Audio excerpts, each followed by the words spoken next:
संगीत सुबह का वक्त था। घर में शादी की तैयारियां जोरों पर थीं। कोई फूलों की सजावट कर रहा था, कोई कपड़ों की पैकिंग में लगा था और कोई मेहमानों की लिस्ट संभाल रहा था। हर तरफ खुशी का माहौल था, लेकिन हीर के चेहरे पर एक अजीब सी बेचैनी साफ दिखाई दे रही थी। वह बार बार अपनी घड़ी देख रही थी और फिर सामने खड़े नवाब को घूर रही थी। नवाब ने मुस्कुराते हुए कहा, क्या हुआ? इतनी परेशान क्यों हो? हीर ने तुरंत नजरें फेर लीं और बोली, कुछ नहीं। नवाब ने मजाक में कहा, कुछ नहीं मतलब जरूर कुछ है। हीर ने उसे घूरते हुए कहा, मिस्टर प्राण, एक्सक्यूज मी, 2 दिन में मेरी शादी है और शादी से पहले ये सब बिल्कुल नहीं चलेगा। नो लव, नो रोमांस, समझे? नवाब कुछ पल उसे देखता रहा और फिर हंसकर बोला, अच्छा, तो अब शादी तक तुम्हारे बनाए हुए नियम चलेंगे? हीर ने कहा, बिल्कुल, और अगर किसी ने नियम तोड़ा तो सजा भी मिलेगी। नवाब ने हाथ जोड़कर कहा, मैडम, आपकी अदालत में मेरी कोई सुनवाई नहीं है। दोनों के बीच हल्की नोकझोंक हुई और कुछ देर के लिए माहौल खुशनुमा हो गया। लेकिन उन्हें क्या पता था कि इसी हंसी के पीछे कोई बहुत बड़ी साजिश आकार ले रही थी। तभी हीर की नज़र टेबल पर रखी एक नोटबुक पर पड़ी। उसने नोटबुक उठाई और हैरानी से पूछा, ये नोटबुक मुझे पहले क्यों नहीं दी गई? सामने खड़े शख्स ने हंसते हुए कहा, क्योंकि तुम फेल हो जाती। हीर ने तुरंत आंखें बड़ी कर लीं और बोली, क्या? 1 मिनट, ये चीटिंग है।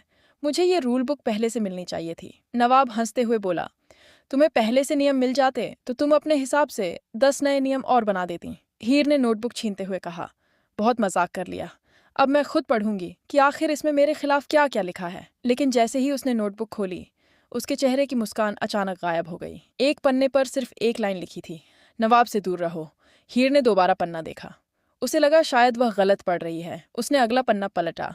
वहां लिखा था, शादी के बाद सब बदल जाएगा।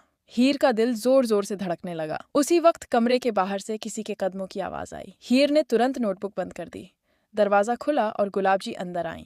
चेहरे पर हमेशा की तरह मुस्कान थी, लेकिन उनकी आंखों में कुछ ऐसा था जिसे हीर समझ नहीं पा रही थी। गुलाब जी ने पूछा, क्या देख रही हो?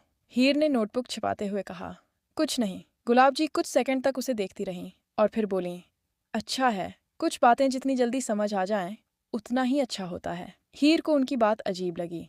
उसने पूछा, आप किस बारे में कह रही हैं? गुलाब जी मुस्कुराईं, समय आने पर सब समझ जाओगी। इतना कहकर वह बाहर चली गईं। हीर ने नवाब की तरफ देखा। तुमने सुना? नवाब ने कहा। क्या? हीर ने धीमी आवाज में कहा। गुलाब जी कुछ छिपा रही हैं। नवाब ने बात को हल्के में लेते हुए कहा, तुम शादी के तनाव में ज्यादा सोच रही हो। हीर ने सिर हिलाया। नहीं नवाब, उनकी आंखों में कुछ था, जैसे वो मुझे कोई चेतावनी देकर गई हों। नवाब ने उसका हाथ पकड़ते हुए कहा, जो भी होगा हम साथ मिलकर सामना करेंगे। हीर ने तुरंत हाथ पीछे खींच लिया और बोली, नो रोमांस, याद है ना?